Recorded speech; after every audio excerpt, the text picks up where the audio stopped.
जी अस्सलाम वालेकुम भाई। कैफ टू लेक्चर 57 स्टार्ट करें। अच्छा यार, कल न्यूमेरिकल था बड़ा ज़बरदस्त किस्म का, वो हमने किया था मिस्टर कतील वाला। तो अब आप ऐसा करें यार, निकाल लें पेज नंबर 152। अच्छा यार, ये दो चीज़ें मैंने छुड़वाई हैं आपको फ़िलहाल। ये इंशाल्लाह आप हजरात बनफ़्से नफीस तशरीफ़ लाएंगे ना, तो ये दो चीज़ें फिर हम करेंगे। वो क्या, एक पेज 152 के एंड पे ना .4 है, ये छुड़वाया है मैंने। और एक पिछली क्लास में छुड़वाया था पेज 151 के ऊपर, पेज पता, हाँ ये 150 के ऊपर एक पॉइंट छुड़वाया था। ये लेसी और लेसर की ना बात है, तो इसको इंशाल्लाह देख लेंगे अगली क्लास में। अब आ जाएं जी आप पेज नंबर 153 पे, .5।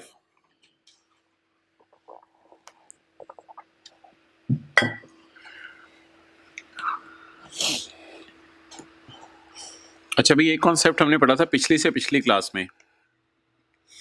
एक एरोप्लेन है, आपने एरोप्लेन खरीदा और चंद साल बाद आपने उसकी सीट्स बेच दी थी।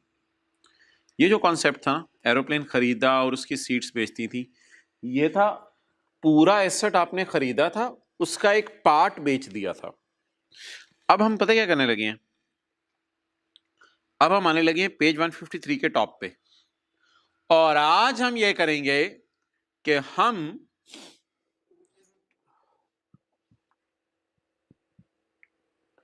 दो एसेट खरीदेंगे किसी भी वक्त, और जब बेचने की बारी आएगी उनको इकट्ठा बेच देंगे।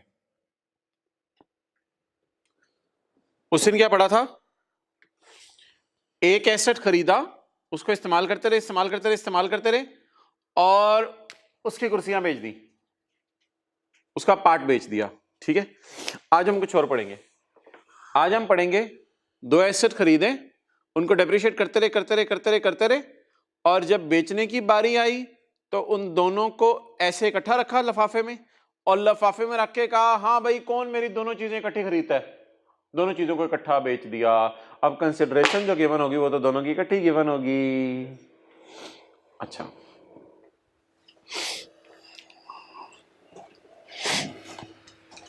इससे पहले यार एक डिस्कशन कर लें थोड़ी सी।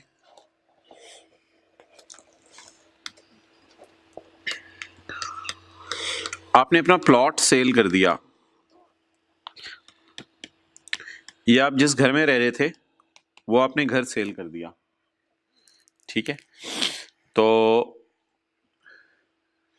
मिसाल के तौर पे ये खाली प्लॉट ऑफ लैंड है, ये उस पे घास उगी हुई है, ये प्लॉट आपने बेच दिया। फिर इसके साथ ही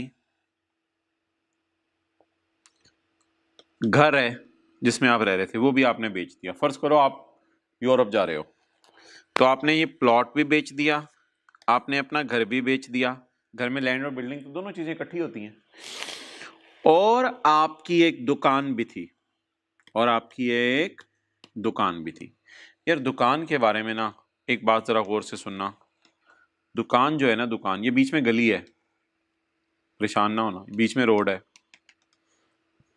आपने अपनी दुकान भी बेच दी। दुकान जो आपने बेची ना यार, इसकी एक लैंड होती है और इसके ऊपर खड़ी होती है इमारत। आज एक बात मैं आपसे पहली दफा करने लगा हूं, लैंड जो होती है, लैंड दुकान की, अगर ये आपने बेच दी, land of business, land of, चाहे आपकी दुकान बिजनेस की थी, चाहे आपकी फैक्ट्री थी, जो मर्जी था। दो कुछ लोग होते हैं उनकी दुकान होती है, कुछ लोग होते हैं उनकी फैक्ट्री होती है, बिजनेस के लिए इस्तेमाल कर रहे होते हैं। अगर आप इनकम फ्रॉम बिजनेस कमा रहे हैं दुकान में या फैक्ट्री में, और आपने दुकान बेच दी, तो दुकान की जो आपने लैंड बेची, मैं उसकी बात करूं, ये तीनों चीजें कहां गिरेंगी? इन तीनों चीजों का बेचना मोहतरम फॉल करेगा इनकम फ्रॉम कैपिटल गेन के चैप्टर में। हमने आपको पढ़ा था, सेपरेट रेट्स पढ़े थे, सेपरेट ब्लॉक। एक सेट ये बन गया, डिस्पोजल में एक सेट ये बन गया, और दूसरा सेट आपने अपने बिजनेस में यूज होने वाली बिल्डिंग बेच दी। उसमें तो हमने पढ़ा हुआ है कि अगर आप बिल्डिंग बेच दो तो कंसिडरेशन माइनस WDV लगाते हो, और अगर कंसिडरेशन कॉस्ट से ज्यादा हो तो WDV के फॉर्मूले को एक्सटेंड कर देते हो और वो सारा करते हो, और अगर ज्यादा ना हो तो नॉर्मल तरीके से कंसिडरेशन माइनस WDV करते हो। तो मोहतरम ये जो है ना, ये बिजनेस यूज वाली बिल्डिंग बेचना, तो मोहतरम बिजनेस यूज वाली बिल्डिंग बेचना जो है वो जाता है इनकम फ्रॉम बिजनेस के चैप्टर में। वो कहां चला जाता है डियर? इनकम फ्रॉम बिजनेस के चैप्टर में। Okay, what I am going to say is you can watch it here live. Income from business, ये डायग्राम है, इसको मैं सर्कल ले रहा हूं, इसको छोड़ो। मैंने प्लॉट बेचा, प्लॉट का बेचना कहां जाएगा? कैपिटल गेन के चैप्टर में, सेपरेट ब्लॉक। मैंने प्लॉट भी अपना बेच दिया, मैं बाहर के मुल्क जा रहा हूं, कोई मेरा घर था, लैंड बिल्डिंग इकट्ठी होती है उसमें, मैंने अपना घर बेच दिया, घर का बेचना भी कहां जाएगा? कैपिटल गेन, सेपरेट ब्लॉक, वो सेपरेट रेट्स अवेलेबल है। मैंने दुकान बेची, दुकान की लैंड भी बिक गई और बिल्डिंग भी बिक गई। लैंड का बेचना कैपिटल गेन में जाएगा, ये मैं बता रहा हूं आज आपको, लैंड का बेचना कैपिटल गेन में जाएगा। और नई बात बता रहा हूं, ये इसके ऊपर कभी बात नहीं हुई थी, ये वाली बात, लैंड का बेचना कैपिटल गेन में जाएगा, जो बिजनेस में लैंड यूज कर रहे हैं, और लैंड के ऊपर वाली जो बिल्डिंग बेची है उसका बेचना आपका जाएगा इनकम फ्रॉम बिजनेस के चैप्टर में। हम जो कंसिडरेशन माइनस WDV करके निकालते हैं, गेन लॉस, तो ये नोट कर लें, कंसिडरेशन माइनस WDV करके, consideration minus tax WDV, may be gain may be loss, और अगर कंसिडरेशन कॉस्ट से बढ़ जाए तो फॉर्मूले को एक्सटेंड कर लेते हैं। अच्छा, एक सेकंड दोबारा देखो, प्लॉट का बेचना कहां जाएगा? येलो से मैंने जो किया है, घर का बेचना, घर की लैंड का बेचना, और ग्रीन से दुकान की बिल्डिंग का बेचना, या फैक्ट्री की बिल्डिंग का बेचना, या दफ्तर का बेचना, बिल्डिंग का बेचना इनकम फ्रॉम बिजनेस में जाएगा। येलो से मैंने अलग हाईलाइट की और ग्रीन से अलग हाईलाइट की।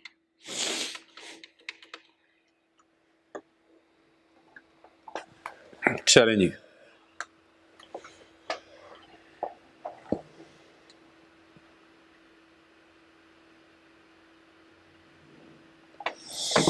आगे मूव करो यार।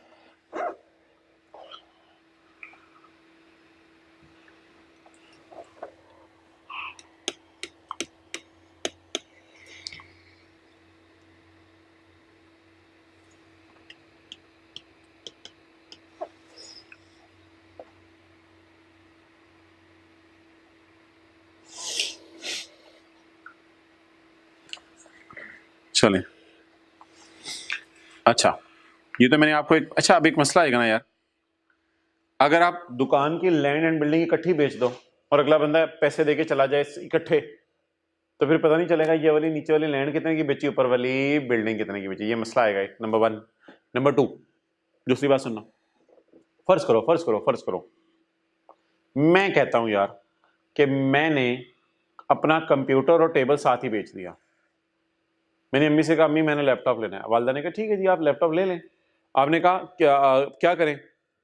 बेटा कंप्यूटर भी बेचो, उसकी नीचे वाली टेबल भी बेचो। आप कंप्यूटर और टेबल इकट्ठी लिफाफे में डाल के लेके चले गए, बड़ा वाला लिफाफा, लिफाफे में डाल के लेके चले गए। आप बताएं अगला बंदा जो आपको पैसे देगा कंप्यूटर के अलग देगा या टेबल के अलग देगा, या हो सकता है दोनों के इकट्ठे पैसे दे दे? इकट्ठे भी दे सकते, इकट्ठे पैसे दे देगा तो फिर तोड़ने पड़ेंगे, तोड़ो तोड़ो तोड़ो। चलो जी, पेज 153.5 एग्जाम्पल करते हैं पहले। Shaur is the sole proprietor of Shaur enterprise. Shaur साहब सोल प्रोप्राइटर हैं शाउर एंटरप्राइज के। ऑन 31 जनवरी 2020x8, इसको आप 2018 समझ लें, मार्च 2018 में सवाल आया था ना, मार्च 2018 में सवाल आया था, तो 2018 फिर आई कैप इस कॉन्टेक्स्ट में यूज करते हैं 20x8। अच्छा इसमें ना पता क्या होता है, ऐसे ही बता दूं, 2018 में सवाल आया था ना एक आपका ये, तो आप 20x8 को 2018 ही समझेंगे पेपर में। और इससे अगला अगर आगे आपने लिखना हो 2018 को कैसे लिखेगा जरा बताओ। 2018 को कैसे लिखेगा? 20x8। 2019 को 20x9। 2020 को, हाय फंस गए, 2020 को कैसे लिखेगा? आप एक चीज फील कर रहे हो कि पहला दूसरा और चौथा वर्ड उसी तरह, पहला दूसरा और चौथा उसी तरह आ रहा है, पहला दूसरा और चौथा, ये एक्स दरमियान में आ गया, ये एक तरीका है लिखने का, ये एक्स दरमियान में आ गया, पहला दूसरा और चौथा वर्ड उसी तरह आ रहा है। पहला दूसरा चौथा वर्ड लिखवा दो पहले मुझे। मोहतरम आप एक्स नहीं लिख सकते क्योंकि एक नहीं रहा अब ये दो हो गया। अब एक्स की जगह ना नॉर्म ये है कि वाई लिखा जाता है फिर 20y0, यानी अगली दिहाई शुरू हो गई है। अगली दिहाई, दिहाई समझते हो 10-10 सालों वाली, अगली दिहाई शुरू हो गई, जैसे 2020, 2020। तो यार क्या करें, आप इसमें मसला हो जाएगा ना। अगर इसको आप 20x0 लिख दोगे तो वो शायद 2010 को ही समझ ले, 2010 भी समझ सकता है ना कोई, 2017, 16, 15, 14। तो अगर 20x0 लिख दोगे ना तो ये मसला आएगा। अब आगे चलो 2021। अब पहला दूसरा और तीसरा उसी तरह लिख लो, लेकिन इसको आप वाई रखो क्योंकि अब आपने 2 का नाम वाई रख दिया। अब कब जाके चेंज करना पड़ेगा? 2022 आएगा, 23 आएगा, 24 आएगा, चलते चलते 2030 आ जाएगा। 2030 में क्या करना पड़ेगा बोलो? 2030 में 20z0, 20z0। अब आप कहोगे सर 2040 को कैसे करेंगे? नहीं, वो फिर यहाँ इसने P से या Q से शुरू किया होगा, वो उसकी मर्जी है। तो इस तरह कभी कभी वो कर सकता है, तो ये जरा आपको पता होना चाहिए, नोट कर लो। 2018 को क्या कहेंगे जी? 20x8, नोट कर लो। 2019 को क्या कहेंगे? 20x9। लेकिन 2020 को 20x0 नहीं कह सकते, 2010 लगेगा।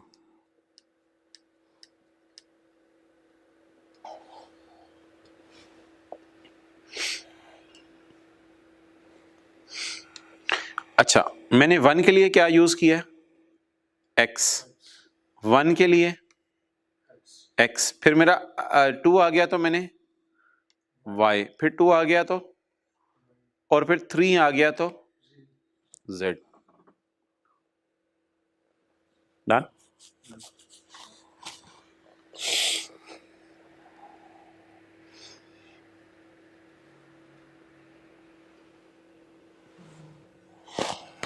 चलो जी।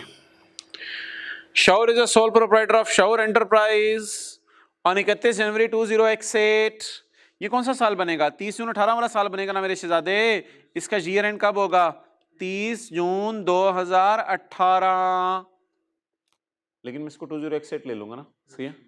30 जून 2018। ऐसी sold a factory building including land for 10 million। It sold a factory building including land for 10 million। बोलो, इसने देखो लैंड और उसके ऊपर खड़ी हुई बिल्डिंग दोनों इकट्ठी बेच दी। बिल्डिंग को गिराना नहीं है, चलो गिर रही है। लैंड और बिल्डिंग इकट्ठी बेच दी। अब ये जो लैंड है, लैंड इसका बेचना कहां जाएगा? लैंड का बेचना, लैंड का सेपरेट रेट्स में लगेंगे इस पे, कैपिटल गेन के चैप्टर वाले। और इसके ऊपर जो खड़ी हुई बिल्डिंग है, इसका बेचना कहां जाएगा? बिल्डिंग का बेचना, बोलो बोलो बोलो। हाँ, बिल्डिंग का बेचना जाएगा इनकम फ्रॉम बिजनेस में। लेकिन ये दोनों को इकट्ठे बेचा 10 रुपए का या 10 मिलियन का। क्लियर? तो अब इधर आ जाओ, 2 हेडिंग्स देता हूं मैं।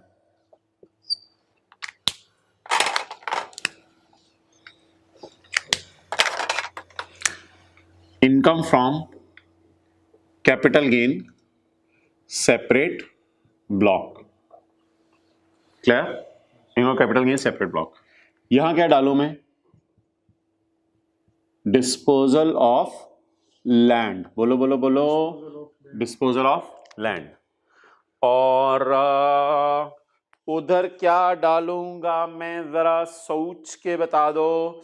उधर क्या डालूंगा, जल्दी जल्दी जल्दी जल्दी, उधर क्या डालूंगा, बोलो बोलो बोलो। Income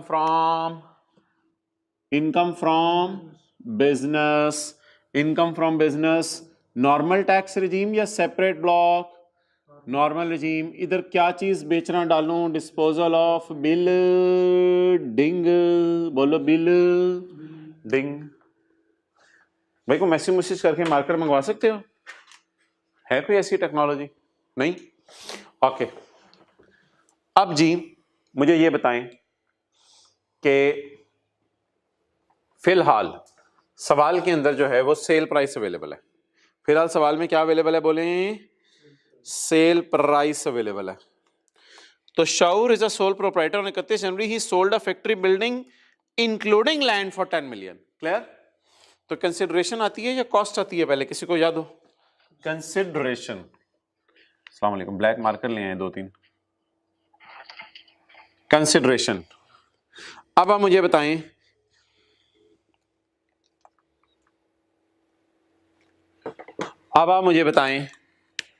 consideration.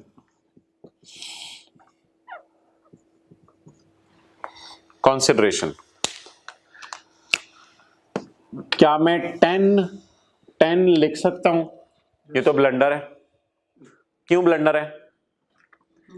शाउर्स on 31 January AC sold a building including land, इसकी लैंड भी बेच दी, ऊपर वाली बिल्डिंग भी बेच दी, तो दोनों को इकट्ठा 10 का बेचा ना।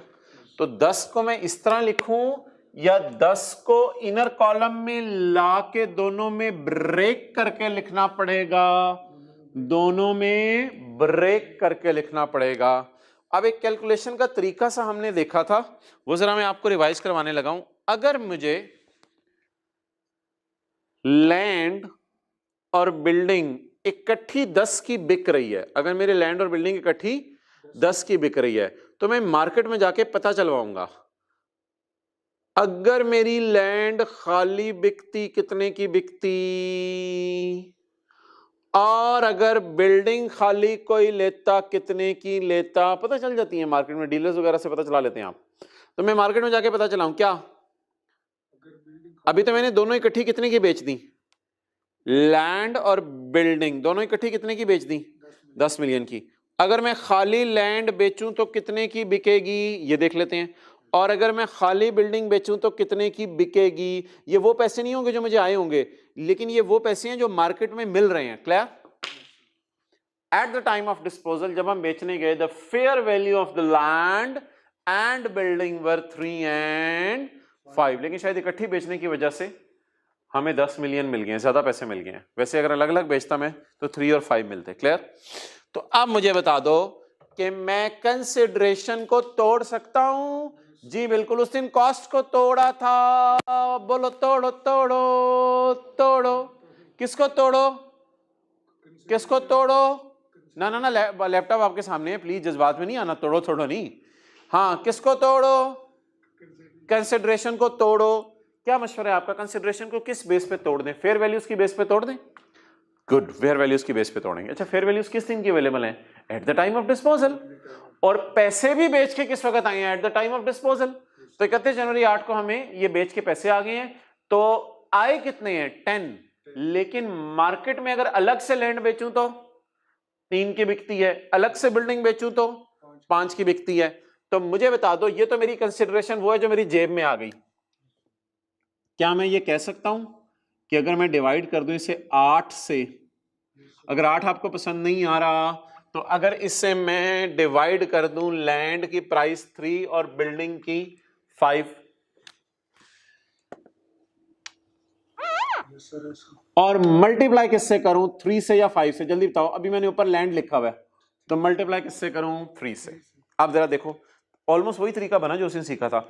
उस दिन कॉस्ट को तोड़ा था, आज कंसिडरेशन को तोड़ा है। ये कंसिडरेशन रिसीव्ड है, यस। इसको डिवाइड किया दोनों की फेयर वैल्यू से और मल्टीप्लाई किया बिके हुए एसेट की फेयर वैल्यू से। इधर क्या बिक रहा है? बिल्डिंग बिक रही है। इसको डिवाइड करो दोनों की फेयर वैल्यू से और यहां से लेके यहां तक कवर कर रहे हो ना, इसको डिवाइड करो दोनों की फेयर वैल्यू से और मल्टीप्लाई कर दो बिल्डिंग की फेयर वैल्यू से। ये कैलकुलेशंस आसान है, समझ आ रही है कोई? आसान सी जी। बोलो कि कितना आ गया जवाब? 3.75। और इधर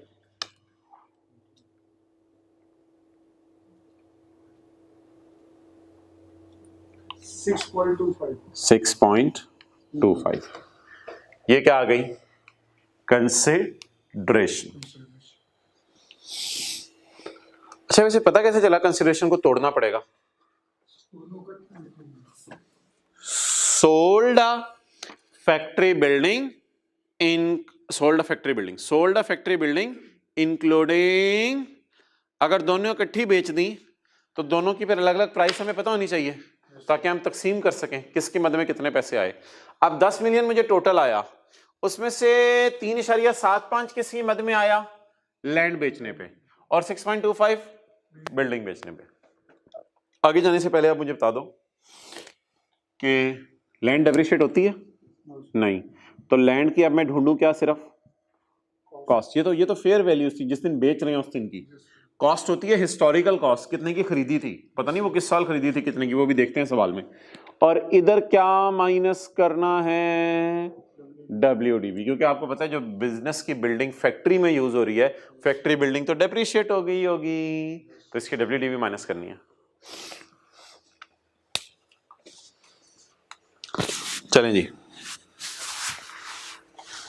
किधर है भाई पेन, किधर है?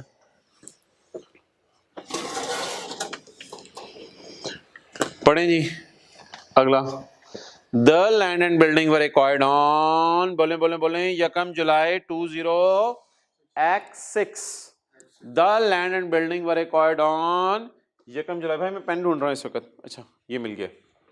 The land and building were acquired on यकम जुलाई 20x6। यार याद रखना यकम जुलाई 20x6 बनता है, दोनों इकट्ठी खरीदी थी। यकम जुलाई 20x6 बनता है 30 जून 2007।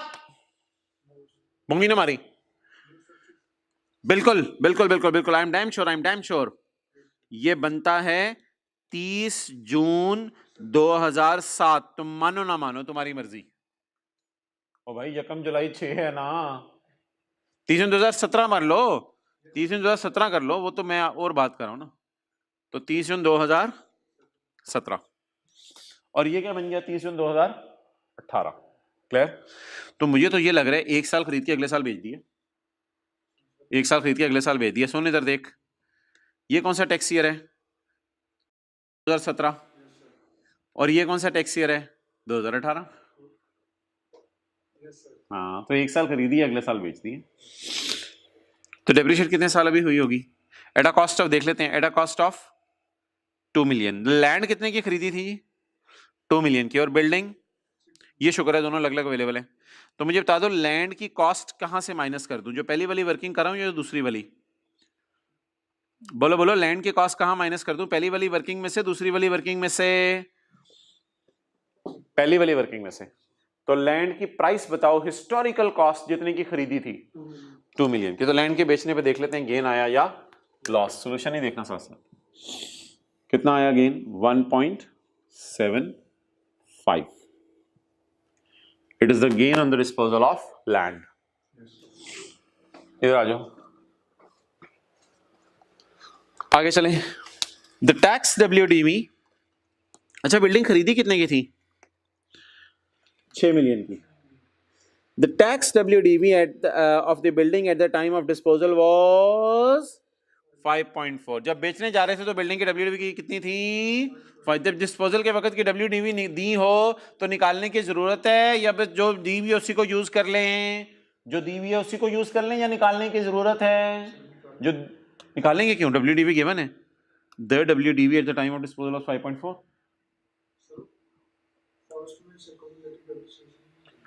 वो तो बाद की बात है ना, लेकिन फिलहाल बताओ WDV as it is given है, तो डेप्रिसिएशन के रेट वगैरह मुझे टेंशन लेने की जरूरत नहीं है कि डेप्रिसिएशन के रेट क्या थे, क्या हुआ, क्या सही था, क्या गलत था, बट WDV गिवन है। अब आप मुझे बता दो, ये WDV मेरी गिवन है 5.4 की, तो बिल्डिंग के लिए क्या करूं? कंसिडरेशन माइनस WDV या consideration minus cost? Minus cost नहीं अभी अभी सादा रूल रखो, मुझे कि अजीब सी बात ना बताओ, 4 एक्सेप्शंस की तरफ ना जाओ प्लीज। अभी सादा रूल रखो। कितने की बेची? दोनों 10 की बेची। 10 में से बिल्डिंग के कितने लिए? 6.25। मुझे सादा रूल बताओ, बिल्डिंग लैंड के केस में कॉस्ट माइनस करते हैं, बिल्डिंग के केस में डब्ल्यूडीवी माइनस करते हैं। तो टैक्स रूल्स के मुताबिक डब्ल्यूडीवी कितनी है? 5.4। तो डब्ल्यूडीवी क्या आ गई? 5.4। असूली तौर पे ये होना चाहिए था, लेकिन आपको पता है बिल्डिंग और एक्सपोर्ट सेल और partly business partly private asset और 25 लाख से महंगी गाड़ी, ये 4 चीजें ऐसी हैं जिनके लिए जरा डिफरेंट रूल है। वो डिफरेंट रूल मुझे लग रहा है जहां लगाना पड़ेगा बिल्डिंग के बेचने पे। क्यों? अगर बिल्डिंग के केस में कंसिडरेशन कॉस्ट से बढ़ जाए, मोहतरम कॉस्ट है 6, कंसिडरेशन मेरे सामने नहीं है, मैं नीचे से जरा सर्कल लगा देता हूं। 6.25 मैंने निकाल के रखी हुई है। 6.25 यहाँ मैंने 10 डिवाइडेड बाय 8 इंटू 5 किया। अच्छा नहीं लग रहा 10 डिवाइड बाय 8 इंटू 5, ये जरा ज्यादा अच्छा लग रहा है। 10 डिवाइडेड बाय 8 इंटू 3 और 10 डिवाइडेड बाय 8 इंटू 5। तो बोलो 6.25 लिखो इज ग्रेटर देन 6। आप बता दो बिल्डिंग के सिनेरियो में अगर कंसिडरेशन कॉस्ट से बढ़ जाए तो क्या रूल पड़ा हुआ है? बीवी के फॉर्मूले को क्या कर दें? एक्सटेंड कर दें। अब बीवी का फॉर्मूला क्या है? अब तो ये बीवी का फॉर्मूला आता रहे, बीवी का फॉर्मूला क्या है? बोल बोल बोल बोल बोल। Cost minus accumulated depreciation. ये मैंने बीवी के फॉर्मूले को क्या कर दिया? एक्सटेंड कर दिया। कॉस्ट बोलो 6। अनलकीली अकोमोडेशन नहीं अवेलेबल, तो अकोमोडेशन मैंने आपको कहा था कॉस्ट में से डब्ल्यूडीवी माइनस करके भी निकल सकती है। तो कॉस्ट कितनी है? Cost cost cost cost cost cost 6 में से माइनस कर दें अकोमोलेटेड डेप्रिसिएशन, नहीं डब्ल्यूडीवी। 6 में से जब आप डब्ल्यूडीवी माइनस करेंगे you will get accumulated 0.6। Where the consideration received on the disposal of building exceed the cost, the consideration shall be treated as cost। ये अजीब सा काम हम करते थे जी।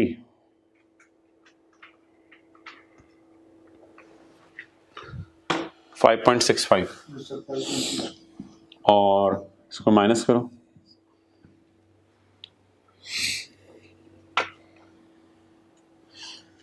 $0.6 ही आना चाहिए, मैंने बताया इसके बराबर आता है जवाब जी। ये किस हेड में जाएगा? बिजनेस नॉर्मल रेजीम में। और ये किस में जाएगा? कैपिटल गेन सेपरेट ब्लॉक में। डन जी। एक छोटी सी चीज रह गई है, ये गेन जरा देख के आते हैं। इस गेन के साथ तो कुछ नहीं करना, 1.75 के साथ। यार ये ना इमूवेबल प्रॉपर्टी में भी भाई किसकी क्लास है? हाँ वो दूसरी।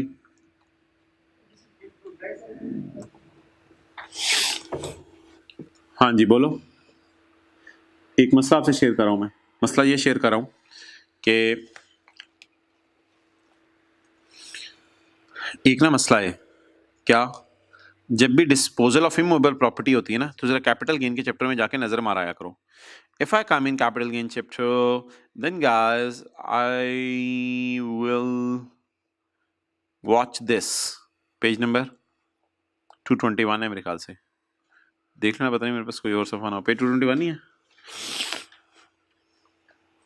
पेज 221 नहीं है? बोलो। और यार यहाँ एक और भी लिख देते हैं, बिजनेस में यूज होने वाली land, house hold plot sold तो मैंने लिखवाया हुआ है।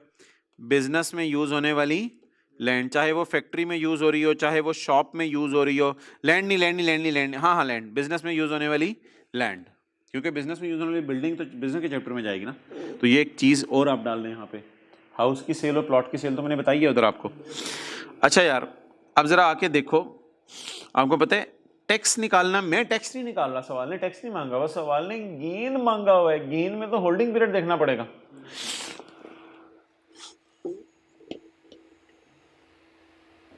तो डेट ऑफ परचेज बताओ लैंड की, यकम जुलाई 6, डेट ऑफ सेल 31 जनवरी 8, ये बनेंगे 1 साल और 7 महीने।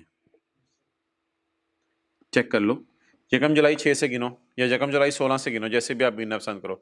यकम जुलाई 16 के बाद यकम जुलाई 17, यकम जुलाई 17 के बाद यकम जुलाई 18, लेकिन मैं 2 साल कर दिए, बहुत आगे निकल गया। यकम जुलाई 18, यकम जुलाई 18 से पीछे आना पड़ेगा मुझे 5 महीने, यकम जुलाई से पीछे आना पड़ेगा 5 महीने, 31 जनवरी है ना, तो फिर ये गिन के बेशक देख लेना। कोई बंदा आपको कहे कि कोई बंदा पैदा हुआ था यकम जुलाई 6 को और फोत हो गया 31 जनवरी को, तो आप कहेंगे वो बंदा इस दुनिया में 1 महीने 1 साल 7 महीने रहा। तो 1 साल 7 महीने इज होल्डिंग पीरियड। अब 1 साल 7 महीने इज होल्डिंग पीरियड को क्या करेंगे, 1 साल 7 महीने के होल्डिंग पीरियड को हम करेंगे where the holding period exceed 1 year but does not exceed 2 years। तो गेन का 3/4 करेंगे, ज्यादा होता तो 1/2 करते और ज्यादा होता तो। फिलहाल मैं गेन को कितना करूंगा जी, 3/4। तो पकड़ें जी गेन को, गेन को क्या करें, इंटू 3/4 इज इक्वल टू 1.3125। उधर ही रखो अभी।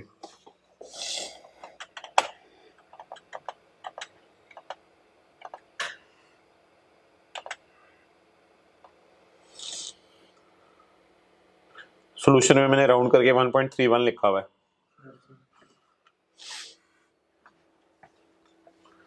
अच्छा, सवाल की रिक्वायरमेंट, सवाल की रिक्वायरमेंट है जी, कैमरा उधर कर दो, किसने नोट करना है तो।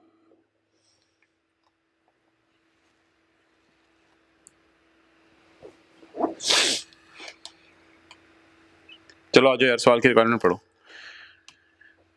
Compute the taxable income under correct head for tax year 2008। तो ये बिजनेस के चैप्टर में जाएगी मोहतरम, नॉर्मल रिजीम में, और ये जाएगी disposal of movable property taxable as separate block. Clear. 1.75 पे एंड पे हमें 3/4 की है। पढ़े, वेयर 2 और मोर एसेट्स, कौन से assets, land and building, are disposed of in a single transaction, इकट्ठे बेचे हैं। ये देखो, ये लैंड है मेरा हाथ, ये उसके ऊपर बिल्डिंग है, दोनों इकट्ठे बेच दिए। Are disposed of in a single transaction, और कितने रह गया, वेयर 2 और more assets are disposed of in a and actual consideration for each asset is not पता ही नहीं चल रहा एक्चुअल कंसिडरेशन कितनी है हर एसेट की। द कंसिडरेशन रिसीव्ड, गाय बताओ द कंसिडरेशन रिसीव्ड कितनी है,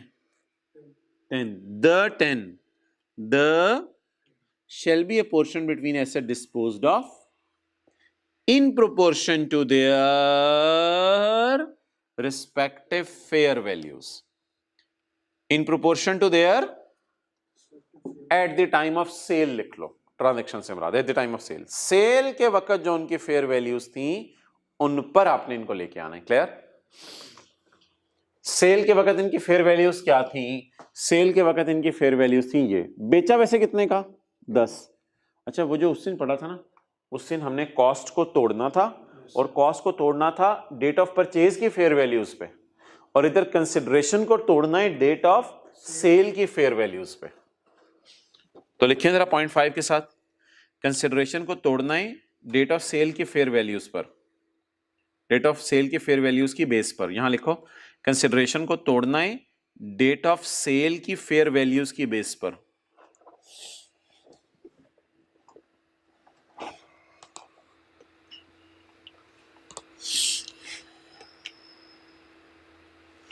और इधर लिखो,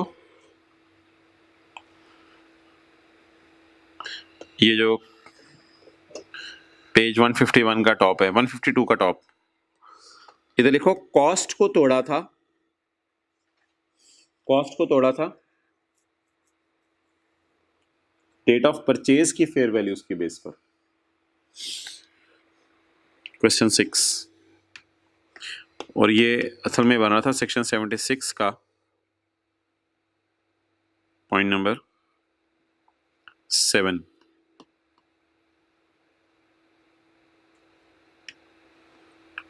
डन।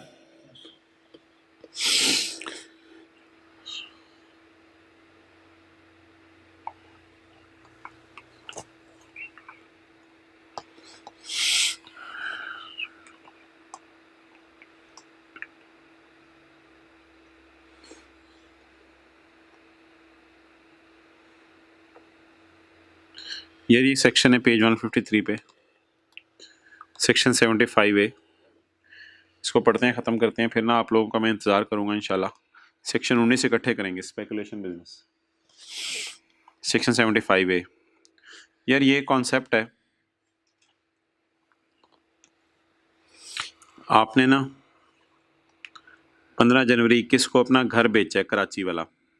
कितने का बेचा है? फॉर 15। कितने का बेचा है? फॉर 15।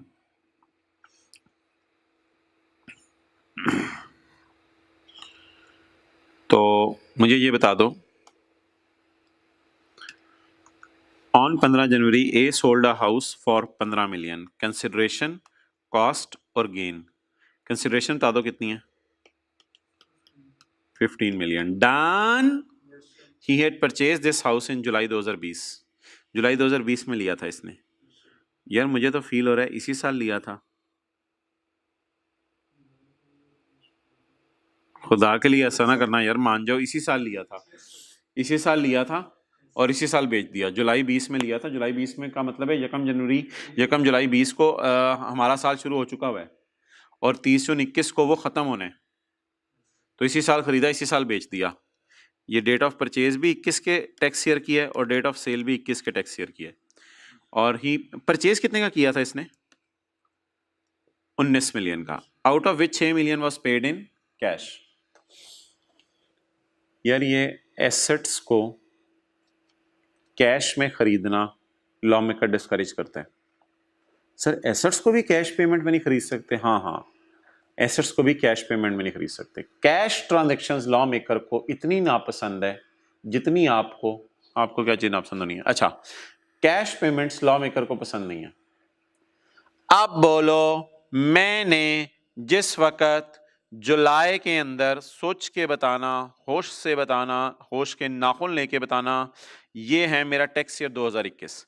जब मैंने 1 जुलाई 20 को मेरा साल शुरू हुआ, 30 जून 21 को ख़त्म हुआ, मुझे बताओ इस दिन जिस दिन मैंने एसेट को बाय किया था 19 मिलियन मैंने पे किया था, इसमें मेरा आउटफ्लो कितना हुआ था? मैं ये नहीं पूछ रहा कैश में कितना हुआ था और चेक के जरिए कितना हुआ था, मुझे बता दो बस कितना मेरी जेब से आउटफ्लो हुआ था? 19 मिलियन। और जब मैंने घर को बेचा तो मेरी जेब में कितना इनफ्लो हुआ? 15 मिलियन। मेरी जेब में कितना इनफ्लो हुआ? 15 मिलियन। डन। अब बताओ मसला किस में है? 19 मिलियन में मसला है या 15 मिलियन में मसला है? यानी मैंने घर खरीदते हुए कैश में पेमेंट कर दी है या बेचते हुए कोई मसला है? खरीदते हुए मैंने क्या, बेचते हुए पैसे जैसे भी हैं लॉ मेकर उस पर बहस नहीं करता, इसलिए कोई सवाल नहीं पूछना आपने मेरे से। खरीदते हुए मैंने क्या किया है? 19 मिलियन देना था जिसमें से 6 मिलियन किस में दे दिया? कैश में। लॉ मेकर को चढ़ेगा गुस्सा और कहेगा मैं ज्यूम करता हूं तेरी कॉस्ट है 13 मिलियन। सर 13 मिलियन कहां से आ गया? भाई होश के नाखून ले लो, ऐसा तो ना पूछना ना अब कि 13 मिलियन कहां से आया। 13 मिलियन कैसे आया? 19 में से 6 मिलियन कैश में पे किया तो बाकी 13 मिलियन चेक में पे किया होगा। तो लिखो 13 million probably paid in cheque. लिखो 13 million, yes 13 million paid in cheque. यार गाड़ी की कॉस्ट को कम किया था? अब बोलना यार गाड़ी के कॉस्ट को 25 लाख से कम किया था, 25 लाख तक लाए थे। अगर 30 लाख वाली थी, 40 लाख वाली थी, 70 लाख वाली गाड़ी थी तो उसको 25 लाख पे लाए थे। आज मैं कह रहा हूं बिल्डिंग्स की, एसेट्स की कॉस्ट को भी गिरा दिया करो अगर पेमेंट किस में हो? कैश में हो। तो अगर पेमेंट कैश में हो तो आप इसकी कॉस्ट को गिरा दोगे और 19 मिलियन वाली चीज को किस पे कर दोगे? 13 मिलियन पे ले आओगे। अब बताओ कंसिडरेशन कितनी है? 15। और जरा नीचे डायग्राम में देख के बताओ, कॉस्ट मेरी वैसे तो कुछ और है, लेकिन मैंने जैसे गाड़ी में 30 लाख वाली को 25 लाख हमने कर दिया था, तो कॉस्ट को यहाँ 19 मिलियन को गिरा के किस पे कर दिया? 13 मिलियन। तो गेन कितना आ गया ज़मानी बताओ? 15 मिलियन माइनस 13 मिलियन, 2 मिलियन। तो 2 मिलियन इज माई गेन। और हम पता है क्या समझे थे? हम लॉस समझे थे। हम समझे थे 15 मिलियन की बेची है, 19 मिलियन की खरीदी थी, तो शायद 4 मिलियन का लॉस होगा। लॉस नहीं हुआ, उल्टा हमें क्या हो गया? गेन हो गया। तो बोलो कितनी परचेज को डेड किया आपने? एसेट की कितनी परचेज को डेड किया जो आपने कैश में पे किया?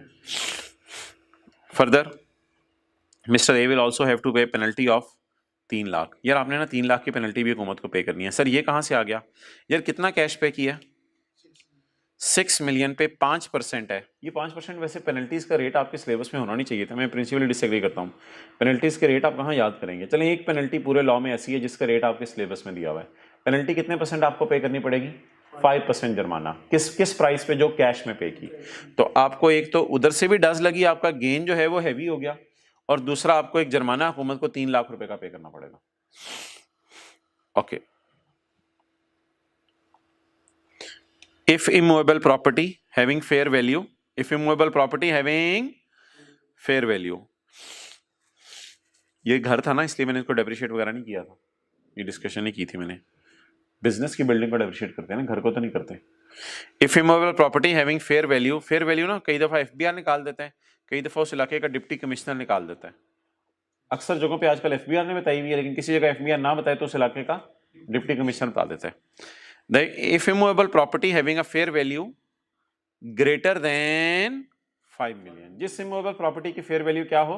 Greater than 5 million is purchased in cash, then it will have the following tax implications. ये 5 million कहां से आ गया सर? बैठे बैठे ये 5 million कहां से आ गया? यार ये पता क्या चाह रहा है वो कहना कि ना ये 19 is greater than 5,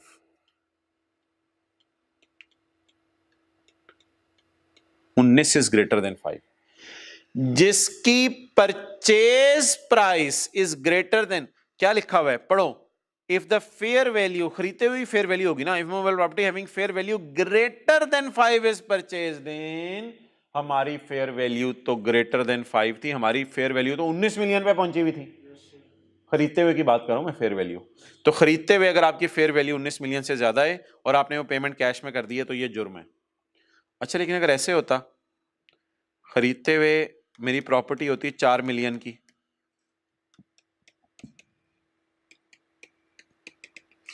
और मैं इसको बेचता 6 मिलियन की, और इसमें मैं कैश पे करता 3 मिलियन, तो बताओ ऐसी सूरत में गेन कैसे आता? ऐसी सूरत में गेन कैसे आता? 6 माइनस 4 2। क्यों 3 मिलियन वालों को मैंने क्यों इग्नोर किया? ये सिर्फ महंगी प्रॉपर्टीज के लिए रूल है, जो 5 मिलियन से महंगी हैं। 5 मिलियन से महंगी का मतलब 8 मिलियन भी है, 10 मिलियन भी है, बल्कि हमारी एग्जांपल की बात करें तो 19 मिलियन। तो अगर आप 5 मिलियन से महंगी प्रॉपर्टी खरीदें और कैश में पेमेंट करें तो ये सेक्शन लगना है, वरना ये सेक्शन, इधर मैंने क्यों नहीं ये सेक्शन लगाया? प्रॉपर्टी की प्राइस ही 5 मिलियन से कम है। प्राइस वो वाली देखनी है, कैश वाली नहीं, टोटल प्राइस देखनी है परचेज के टाइम की। Okay, such amount shall not be treated as cost, ये कॉस्ट नहीं होगी। सही है, कॉस्ट को हमने काट दिया, 19 से गिरा के किस पे ले आए थे? 13 पे। एंड सच पर्सन शैल पे a penalty of 5% of the fair value paid in cash. जितनी फेयर वैल्यू आपने कैश में पे की उसके ऊपर आप कितने % टैक्स लगा दोगे, पेनल्टी लगा दोगे? बोलो 5%। अगले सफे पे आओ।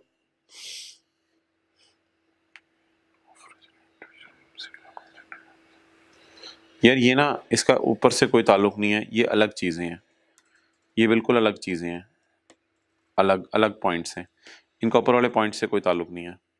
ये अब एक अलग कॉन्सेप्ट शुरू हो गया। यार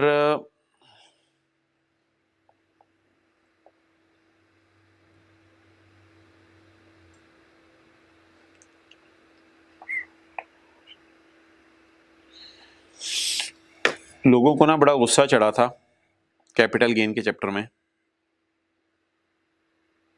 कैपिटल गेन के चैप्टर में ना पेज 221 पे लोगों को गुस्सा चढ़ा था, यार अजीब हुकूमत है। पेज 221 पे, चलो प्लॉट के बेचने पे टैक्स लगाओ, बिजनेस की लैंड बेचने पे टैक्स लगाओ, तुम लोग घर बेचने पे टैक्स लगा रहे हो, घर बेचने पे। ओ यार, घर बंदे के रहने के लिए होता है, वो घर बेच दिए मैंने तो क्या जुर्म कर दिया यार। तो लोगों को बड़ा एतराज हुआ, घर बेचने पे टैक्स ना लगाओ हुकूमत। हुकूमत ने पहले तो रिलैक्स किया था, 4 साल बाद बेचो तो हम नहीं लगाया करेंगे। एक तो ये भी रिलैक्सेशन अवेलेबल है वैसे, लेकिन अगर घर बेचने पे आप जो है वो टैक्स नहीं देना चाहते तो आप 3 शराइत पूरी कर दें, आप घर बेचने पे सिरे से टैक्स ही ना दें। ये खुशकिस्मत लोग कौन है जो 3 शर्तें पूरी कर दें? नंबर 1, रेजिडेंशियल प्रॉपर्टी पे टैक्स होने लगा है माफ। अब अबू को जाके कहना अबू घर घर घर बेचने पे टैक्स अबू माफ है। बेटा क्या शराइत पूरी करूंगा? अबू ये घर पर्सनल इस्तेमाल में आना चाहिए, हमारे पर्सनल यूज में हो, किराए शराय पे ना दिया हो, पहली शर्त। दूसरी शर्त, does not exceed 500 square yard, does not exceed 500 square yard. तो 500 स्क्वायर यार्ड से एक्सीड ना करे, तो 500 स्क्वायर यार्ड से एक्सीड ना करे in case of house. 500 square yard को अगर मैं मरलों में कन्वर्ट करूं तो यार ये बन रहा है, डिवाइड द, हाँ 500 स्क्वायर यार्ड्स इन, बिल्कुल 500 स्क्वायर यार्ड्स इन मरला, तो ये 16 मरले बन रहा है, 16 मरले।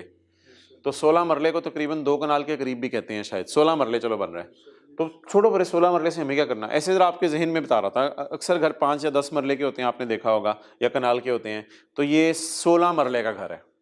तो 16 मरले वाला घर अगर आप बोलो बोलो बोलो बेच दो, 16 मरले से नीचे वाला घर, घर घर घर घर घर, या 4000 स्क्वायर फीट वाला फ्लैट, फीट लिखा हुआ है यहां, यार्ड लिखा हुआ है, अच्छा 4000 स्क्वायर फीट, बोलो बोलो बोलो बोलो 4000 स्क्वायर फीट को अगर मैं मरला में कन्वर्ट करूं तो ये 14 मरले आ रहा है। तो 16 मरले वाला घर, ये 14 मरले वाला फ्लैट, फ्लैट पता क्या होता है? वो बिल्डिंग्स में फ्लैट में एक फ्लैट आपने लिया होता है, कराची में बड़ी बड़ी बिल्डिंग्स हैं, एक फ्लैट आपने लिया हुआ है। और तीसरी शर्त, इससे पहले आपने कोई घर ना बेचा हो। अब सादा सी बात, एक बंदा आपके पास आया, कहते यार मैंने घर बेच दिया, सुना घर बेचने पे टैक्स होता है कैपिटल गेन के चैप्टर में। आपने कहा नहीं यार, कंस्ट्रक्टेड रेजिडेंशियल प्रॉपर्टीज के बेचने पे टैक्स माफ है। वो कहे कब?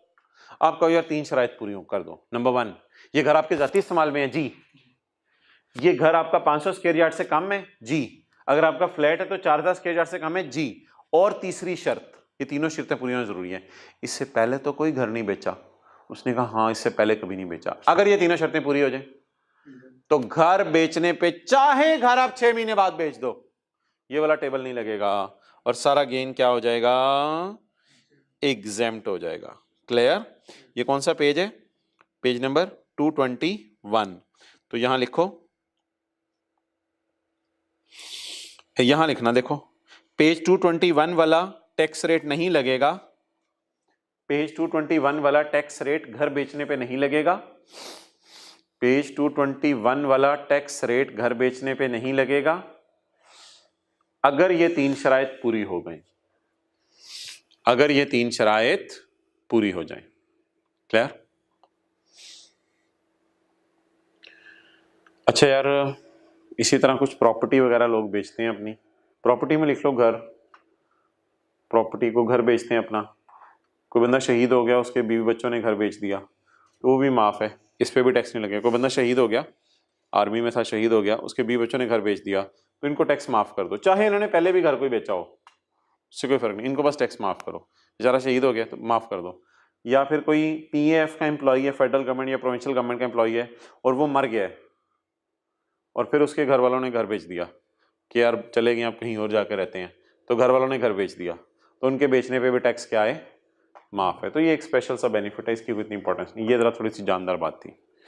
तो शहीद के वर्षा ने घर बेच दिया, या पाकिस्तान हुकूमत के कुछ बंदों ने, एक जो पाकिस्तान हुकूमत का कोई बंदा नौकरी करते करते मर गया, ड्यूरिंग सर्विस नौकरी करते करते मर गया, उसके बीवी बच्चों ने बाद में घर बेच दिया, तो ये बेचना भी माफ है।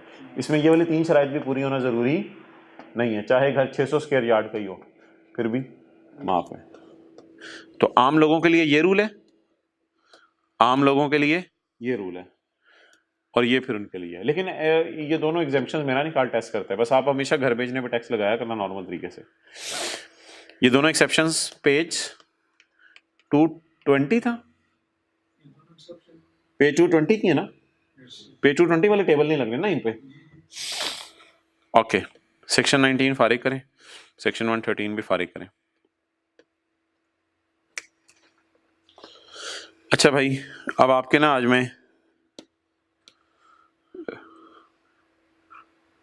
टाइम कितना हो गया? 10 पे शुरू किया था। अच्छा 10 पे शुरू किया था, इनको तो नहीं पता जो बैठे हुए हैं। ठीक है 50 मिनट हो गए। ओके चलो जी यार, ये ना चैप्टर 3 निकालो। चैप्टर 3, अब चैप्टर 3 को थोड़ा थोड़ा मैं साथ चला रहा हूँ। Chapter 3 ethics. एथिक्स क्या होते हैं जी? एथिक्स का चैप्टर है, एथिक्स क्या होते हैं। पहले ना ज़रा मैं पढ़ने लगा हूँ। Ethics for tax legislators. Tax legislator कौन होते हैं? लॉ बनाने वाले। लॉ बनाने वाला मेरे भाई एफबीआर नहीं है, लॉ बनाती है हुकूमत। आजकल हुकूमत पीटीआई की है। लॉ बनाने वालों को भी किसी एथिक्स का ख्याल रखना चाहिए। पहला सफा चैप्टर 3 का, लॉ बनाने वालों को भी किसी एथिक्स का ख्याल रखना चाहिए। जी बिल्कुल। जो लॉ बनाने वाले जिन एथिक्स का ख्याल रखते हैं ना, उनको कहते हैं कैनन्स ऑफ टैक्सेशन। बोलो, कैनन्स ऑफ टैक्सेशन। ये जो कैनन्स ऑफ टैक्सेशन है ना मोहतरम, ये कैनन्स ऑफ टैक्सेशन बने थे बाबा जी के जमाने में। बाबा जी का नाम था आदम स्मिथ। एडम स्मिथ बाबा जी का नाम था। और बाबा जी ने मरने से पहले ना 4 असूल बनाए थे कि हर हुकूमत 4 असूलों को पूरा करे फिर टैक्स लगाए। लेकिन बाद में बाबा जी के शागिर्द जो है ना बड़े तेज निकले, उन्होंने जो है 5 कैनन और डाल दिए। तो अब बाबा जी के कैनन और उनके शागिर्दों के कैनन डाल के 4 जमा 5 टोटल 9 कैनन है। लेकिन ये सारी बातें आपने पढ़ी हुई हैं जगह जगह, मिसालें आपने मुझे खुद देनी है। पहले मैं आपको मेन कैनन पढ़ा देता हूं बाबा जी वाले, ठीक है। Canon of taxation are basic principles to run a good tax system. Adam Smith was the first बाबा जी to develop the list of cannons.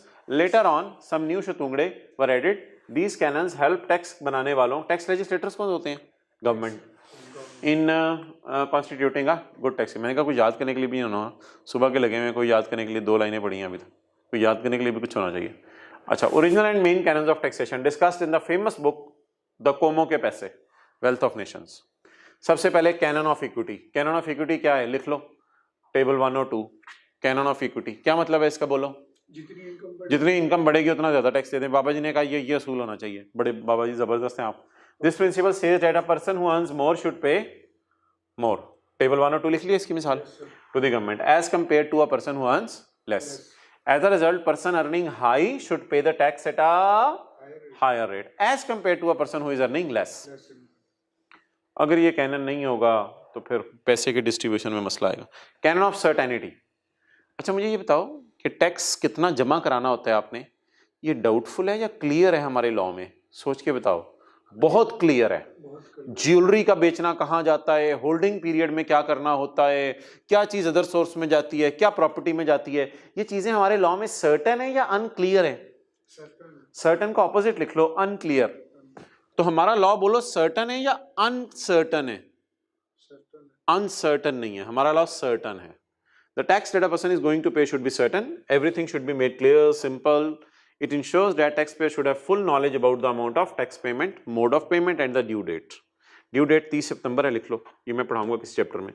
If this canon does not exist, अगर ये canon नहीं exist करेगा तो फिर tax evasion होगी। Another aspect of certainty is government is also certain regarding the amount it will collect from tax। और हुकूमत को ये भी पता चल जाता है certainty की वजह से कि मुझे कितनी उम्मीद है टैक्सेस रिकवर होने की, वरना हुकूमत को भी ना पता हो। हमारा लॉ बहुत सर्टन है, सारे रेट्स अवेलेबल हैं, सब अवेलेबल है। Canon of convenience. टैक्स जमा कराने के लिए लंबी लंबी लाइनें लगी होनी चाहिए या कोई और हल होना चाहिए? ये है कन्वीनियंस। और टैक्स जमा कराना 30 जून की शाम को होना चाहिए? नहीं, बड़ा मुश्किल हो जाएगा यार। 30 जून को तो मैंने अपने बिजनेस का डाटा ही नहीं अभी गैदर किया होता। तो टैक्स आपको पता है 30 जून वाला कब आप जमा कराते हैं? 2-3 महीने बाद जमा करवाते हैं, 30 सितंबर को। बिल आपके घर बिजली का आता है, आते ही जमा करवा देते हो। 2-3-4 दिन होते हैं ना बिल जमा करवाने के लिए, वही बात है। The procedure for tax payment should be easy, convenient and taxpayer friendly. The time and manner of payment must be convenient for the taxpayer. Time लिख लो, पाकिस्तान में क्या है? टाइम है 30 सितंबर। 30 सितंबर को जमा कराना होता है। And manner of payment should be convenient for taxpayer so that he is able to pay his taxes in due time. And if the time and manner of payment is not convenient, then it will may lead to tax evasion. Canon of economy. यार canon of economy ये है, देखो इधर, FBR ने पत्तों की के अंदर जाके, पत्तों की में जाके एक प्लाजा बनाया, एक बिल्डिंग बनाई एफबीआर की, ठीक है, और बड़े उसमें कमिश्नर नौकरी पे रखे। तो एफबीआर के पत्तों की में ऑफिस के खर्चे, जाहिर बात है एफबीआर का भी दफ्तर होता है, ऑफिस के खर्चे थे 2 मिलियन और टैक्स पत्तों की अवाम ने सिर्फ दिया 0.3 million.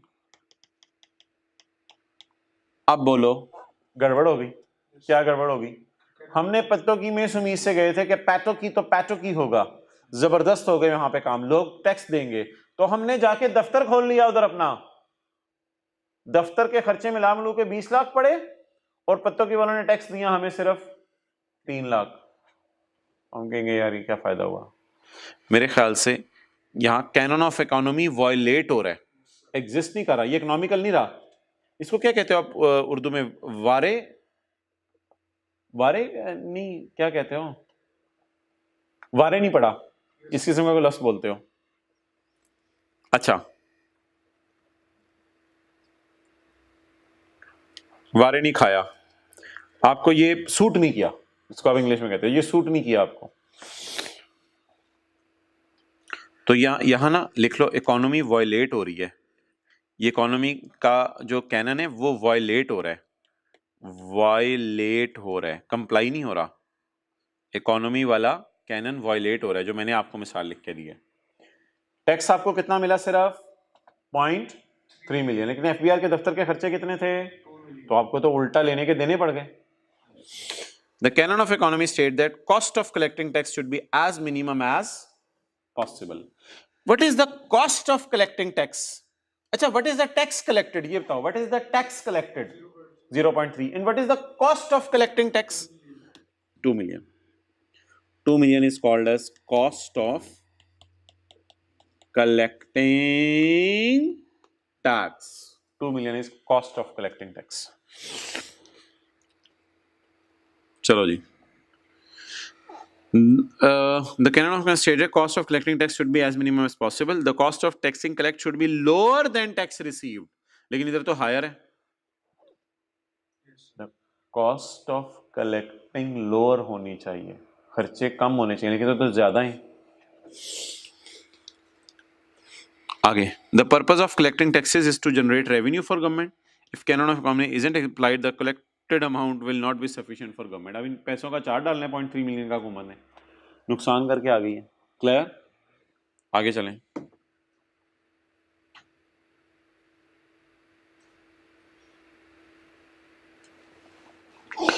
Additional canons of taxation. बाबा जी के कैनन खत्म हो गए, इसके बाद बाबा जी दुनिया से चले गए थे शायद। कौन कौन से कैनन है? इक्विटी, टेबल 1 टेबल 2 जिसकी मिसाल है, सर्टेनिटी, पूरे लॉ का पता होना चाहिए हमें, कन्वीनियंस, टाइम पे जमा करवाना चाहिए, बहुत जल्दी ना डालें, हमें 30 सितंबर तक टाइम होता है, और कैनन ऑफ इकोनॉमी। इकोनॉमी क्या है? जो टैक्स हमें इकट्ठा हुआ है, वो जो टैक्स इकट्ठा होने के लिए खर्चा हुआ है उसकी बनिस्बत तो टैक्स बहुत कम इकट्ठा हुआ है, हम तो नुकसान कर बैठे। कैनन ऑफ प्रोडक्टिविटी, बोलो कैनन ऑफ प्रोडक्टिविटी। अच्छा, आपने मुझे ये बताना है, एक कंट्री है, एक कंट्री और एक सेकंड कंट्री है। इस कंट्री ने, पाकिस्तान में कानून आपको पता है, income tax, sales tax, custom act, token tax, Pakistan में कई कानून है। एक मुल्क ने 5 लॉ लगा के, फर्ज करो मुल्क की आबादी वगैरह सब बराबर है, एक मुल्क ने 5 लॉ लगा के 10 अरब इकट्ठा किया, फर्ज करो 10 अरब डॉलर हैं, जैसे भी आप समझ लो, 10 अरब रुपया इकट्ठा किया 5 लॉ लगा के। दूसरे मुल्क ने 3 लॉ लगा के 11 अरब इकट्ठा कर लिया। बताओ कौन से मुल्क प्रोडक्टिव रहा है?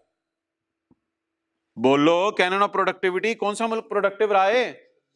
यार ये जो ज्यादा लॉस भी ना लोगों को परेशान कर देते हैं, ये लॉ, ये लॉ, ये लॉ, ये लॉ, ला नहीं लॉ, ये लॉ, ये लॉ, ये लॉ, 5 लॉज बनाए एक हुकूमत ने, और कितना अरब इकट्ठा किया revenue?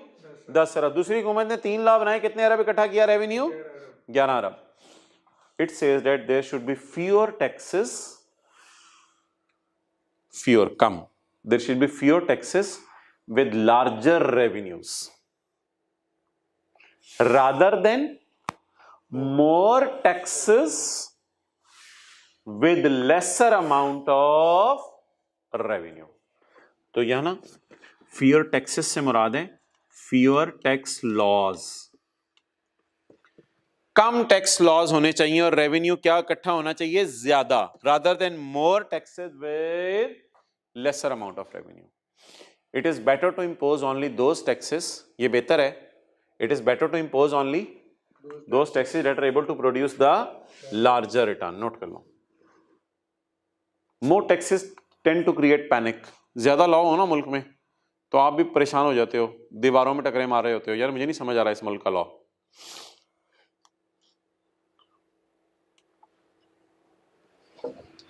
Done. Canon of productivity समझ आ गया.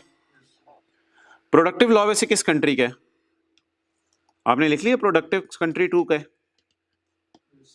प्रोडक्टिव लॉ कंट्री 2 का है.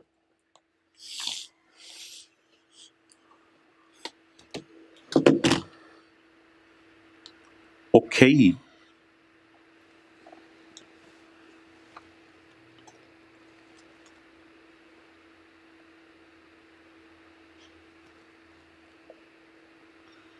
आगे आ जाओ. Canon of elasticity.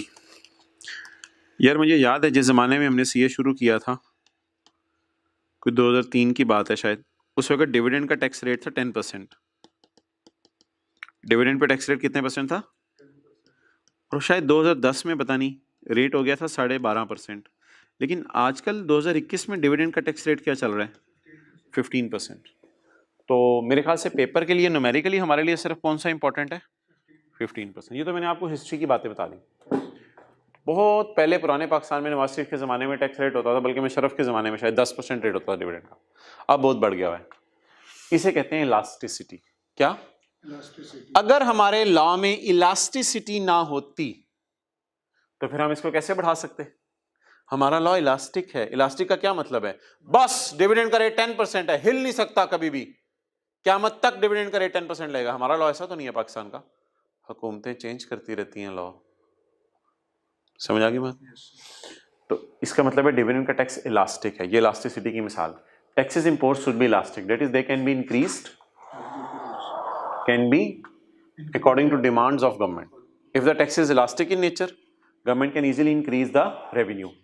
Bye increasing, government का रेवेन्यू बढ़ जाएगा. Government can easily increase revenue, अपना रेवेन्यू गवर्नमेंट अपना रेवेन्यू बढ़ा लेगी by increasing the rate of tax.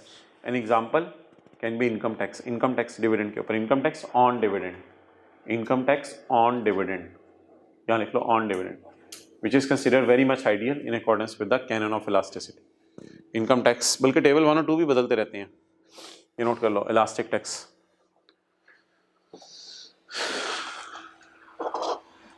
नहीं इलास्टिक नहीं, इलास्टिक, बस उसी तरह का कॉन्सेप्ट है शायद.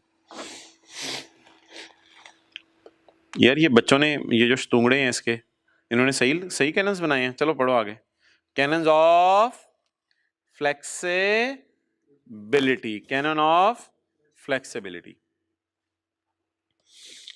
यार ये सेक्शन था अभी हमने पढ़ के आए हैं 75A. 75A के नाम से भी सेक्शन पढ़ के आए हैं. 75A, 75 के नीचे था ये जो फाइन देने 5% और वो सेक्शन पढ़ के आए हैं ना अभी. 75A वाला जिसमें कैश पेमेंट हुई थी 6 मिलियन की. 75A ओरिजिनल लॉ में होगा या ओरिजिनल लॉ में सेक्शन 75 होगा? मेरे ख्याल से ओरिजिनल लॉ में सेक्शन 75 होगा. फिर जब जरूरत पड़ी होगी तो हमने सेक्शन 75 और 76 के मिड में फेंका होगा सेक्शन 75A. तो कई जगह आपने देखे सेक्शंस के नंबर इस तरह होते हैं, 15A, इस तरह के नंबर होते हैं. ये क्या मतलब है? हमारे लॉ में क्या है? जरा देखो देखो देखो देखो देखो, हेडिंग पढ़ो. हमारे लॉ में क्या है? फ्लेक्सिबिलिटी है. फ्लेक्सिबल है लॉ, चीजों को एडजस्ट करता रहता है. Flexibility is different from, paper में यही ना लिखा ना बस, flexibility is different from elasticity. चलो भाई छुट्टी. आगे full stop. A flexible tax quickly adjusts to new conditions. If the tax system is not flexible, new areas will remain untaxed. नए एरियाज पर टैक्स नहीं लग सकेगा. नए एरियाज पर टैक्स नहीं लग सकेगा क्योंकि खास मिसाल हमने ऐसी नहीं पढ़ी, लेकिन ये लिख लें, पहले लॉ में सेक्शन 75 था, फिर लॉ मेकर को महसूस हुआ 75A भी डाल दे. लिखो, पहले लॉ में सेक्शन 75 था, फिर लॉ मेकर को महसूस, लिख लो उर्दू में, पहले लॉ में सेक्शन 75 था, फिर लॉ ने सोचा सेक्शन 75A भी डाल दे. अब बोलो, इसका रेवेन्यू बढ़ जाएगा 75A डालने से? 5% पेनल्टी वगैरह भी मिल जाएगी इसको. और वो जो कैश में पेमेंट हुई है वो डिस्करेज भी हो जाएगी. तो हुकूमत को तो मजे हो गए, फिर नया एरिया डाल दिया हुकूमत ने लॉ में. पहले ये नहीं था. कैनन ऑफ सिंप्लिसिटी, पूरी दुनिया में सब लोगों को सादा कपड़े पहनने चाहिए. नहीं, ये नहीं है canon of simplicity. Tax law सादा होना चाहिए. ये वैसे ऊपर भी कवर था कहीं पे, पता नहीं बच्चों ने क्यों दोबारा बनाया उसके, एडम स्मिथ के स्तुगड़ों ने. The system of taxation should be simple. The entire process should be non technical and straight forward. If it is difficult and complicated then it will lead to, क्या है आप समझाना, कैनन ऑफ डाइवर्सिटी.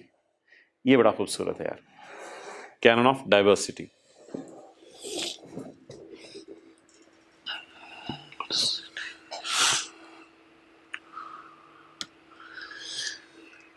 यार मेरे ख्याल से ना सिर्फ कारोबारी हजरात पे टैक्स लगता है हमारे मुल्क में, जो बिजनेस कर रहे हो. मेरी बात से एग्री करते हो? बिल्कुल गलत बात कर रहा हूं मैं. ये अगर सिर्फ कारोबारी हजरात पे टैक्स लगता होता ना हमारे मुल्क में, तो जो घर किराए पे दे रहे हैं उन पे टैक्स ना लगता, जो लोग शेयर्स खरीद के बेच रहे हैं उन पे टैक्स ना लगता, जो कहीं नौकरी कर रहे हैं उन पे टैक्स ना लगता. और मोहतरम, हमारा लॉ इतना ज्यादा डाइवर्सिफाइड है, इतना ज्यादा हमारा लॉ डाइवर्सिफाइड है कि हमारे लॉ में कारोबारी हजरात पे भी टैक्स लगता है, कैपिटल गेन वालों पे भी टैक्स लगता है, अदर सोर्स वालों पे भी टैक्स लगता है. लिख लो.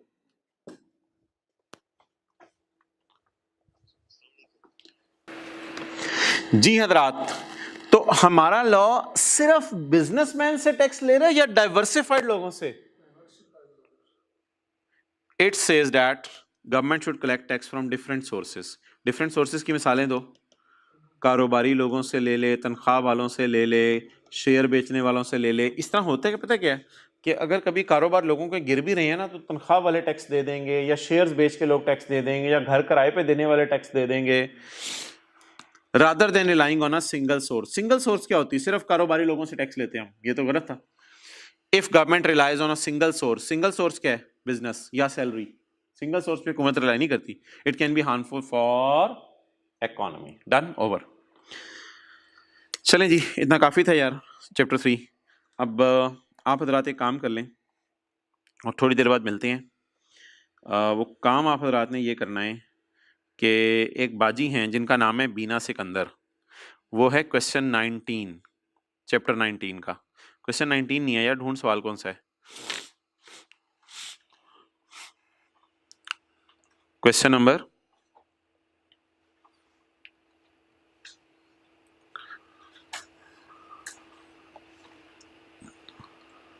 14, बीना सिकंदर. ये सवाल मोहतरम आप हजरात कर लें और इंशाल्लाह बस वीडियो पॉज करके ये सवाल कर लें, फिर हम इंशाल्लाह डिस्कशन इस पे शुरू करते हैं. इसमें पॉइंट 1 में थोड़ा सा आपको मसला आएगा, तो बाकी इंशाल्लाह कोई मसले वाली बात नहीं है. और पॉइंट 1 को आपने सोल्यूशन से नहीं देखना, वो मैं वाइट बोर्ड पे करवाऊंगा. चलें जी, आई होप आपने जो है वो इस सवाल को कर लिया होगा. पता नहीं होप ही है. अच्छा चलो जी स्टार्ट करें. इसका सिर्फ मैंने ना पोर्शन कराना है बिजनेस वाला. Bina Sikandar is a lawyer and owns a law firm.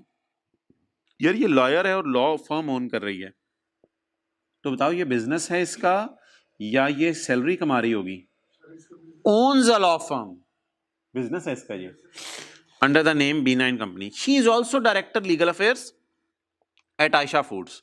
Ayesha foods में डायरेक्टर लीगल अफेयर्स है और वहां इसको कोई तनख्वाह वगैरह मिल रही है, और ये तो ये इसकी सैलरी हो जाएगी. डायरेक्टर कहीं काम कर रही है, तो ये पोर्शन शायद मैं ना कर पाऊं आज. ये इनकम फ्रॉम सैलरी है. फिलहाल इनकम फ्रॉम बिजनेस पे डिस्कशन करते हैं. आपको पता है मोहतरम, कुछ चीजें फेस से पता चल जाती हैं. अच्छा, रेवेन्यू आ रहा है. कॉस्ट ऑफ सेल तो होती कोई नहीं इन लोगों की, लॉयर्स वगैरह की, क्योंकि ये तो सर्विसेज दे रहे हैं, जिससे राइस की कॉस्ट ऑफ सेल कोई नहीं है. सैलरीज इसने मुलाजमीन को दी हैं, गिफ्ट्स एंड डोनेशंस दी हैं, अभी फेस से पता नहीं चला. लीज के कोई किराया शराया दिया है, प्रोफेशनल फीस किसी को पे की है, पता नहीं, प्रॉपर्टी एक्सपेंसेस पे किए हैं, ट्रैवल एक्सपेंसेस पे किए हैं, कोई अदर एक्सपेंसेस पे किए हैं, पिछले साल का इनकम टैक्स पे किया है, मोहतरम ये सेक्शन 21 के ए की रोशनी में नॉट अलाउड है। 21 का ए आपको याद है, कहते हैं इनकम टैक्स खर्चे के तौर पे माइनस नहीं कर सकते। तो ये पिछले साल का टैक्स है या इस साल का टैक्स है, मेरी बला से ये टैक्स माइनस करने की इजाजत नहीं थी, ये बिजनेस का खर्चा नहीं है। अच्छा एक और चीज बता दो यार कि ये जो इनकम टैक्स होता है ये तो एंड पे माइनस भी करना होता है, लेकिन मेरे ख्याल से ये वाला टैक्स ना मैं न्यूमेरिकल के एंड पे माइनस नहीं करूंगा, इसलिए कि ये पिछले साल का टैक्स है। तो पिछले साल के टैक्स की कैलकुलेशन हमारे सामने है ही नहीं, तो फिलहाल बस सादा सी बात बता दें, सेक्शन 21 के ए की रोशनी में ये खर्चा माइनस करने की इजाजत है या नहीं? नहीं। तो इसको नॉट अलाउड में डालेंगे। कितने थाउजेंड जी? 90,000। और प्रॉफिट कितने हैं जी बीनाबाजी का? 3500। Let's start.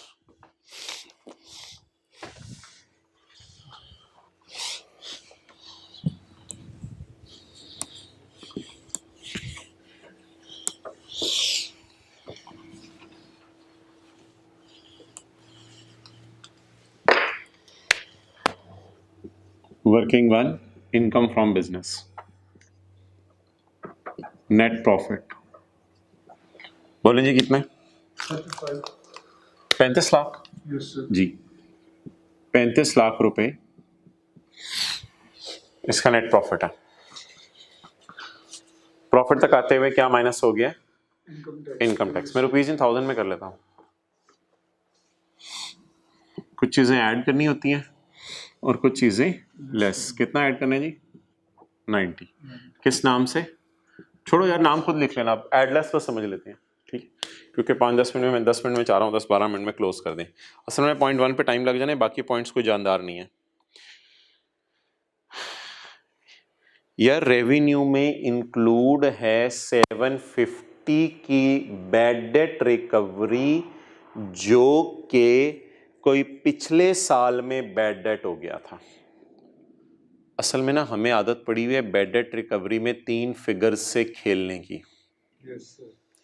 ये आ गई थी फिगर 1। अब उसके लिए आपने ना मेरे साथ साथ चलने और देखने करना क्या है। ये ना जरा इंपॉर्टेंट बात है, आसान सी है, इंपॉर्टेंट बात है। इस बात को साइड पे कर दो कि टैक्स वालों की नजर में बैड डेट रिकवरी कितनी है। पहले पेपर में इजी मार्क्स लो और मुझे बताओ अकाउंटिंग वालों की बैड डेट रिकवरी कितनी है। आसान सा हिंट दे दूं जिसके साथ इंक्लूड लिखा हुआ है, जहरी बात है इसमें इंक्लूड है जो वही अकाउंटिंग वालों की बैड डेट रिकवरी है। तो बोलो अकाउंटिंग वालों की बैड डेट रिकवरी कितनी है? 750। बस revenue include 750 recovered from Rafia, वो बैड डेट की रिकवरी हुई है, बस इतना सा पढ़ना काफी है। बैड डेट की रिकवरी होगी है 750। प्रॉफिट तक पहुंचते हुए रेवेन्यू का पार्ट बना हुआ है 750, तो प्रॉफिट तक पहुंचते हुए रेवेन्यू का पार्ट बना हुआ है 750, इस वजह से 750 ऐड हो चुका है। अकाउंटिंग वालों की इनकम्स कैसे उल्टाते हैं यार? बोल दो आज कुछ। अकाउंटिंग वालों की इनकम्स कैसे उल्टाते हैं? अकाउंटिंग बैड डेट रिकवरी कितनी जी? 750। अकाउंटिंग वालों की इनकम उल्टा दी। अच्छा अब मैंने किनके वाली इनकम निकालनी है? टैक्स वालों की। ठीक है, वर्किंग 1 मैंने इनकम फ्रॉम बिजनेस कर ली है। वर्किंग 2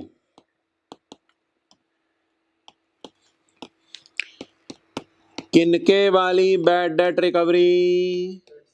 एक्सेलेंट, टैक्स वालों वाली बैड डेट रिकवरी। टैक्स वालों की बैड डेट रिकवरी मैंने ऐड करनी है। यार ऐड या लेस मुझे नहीं पता, इसमें फॉर्मूला क्या होता है? Amount recovered less actual bad debt less previously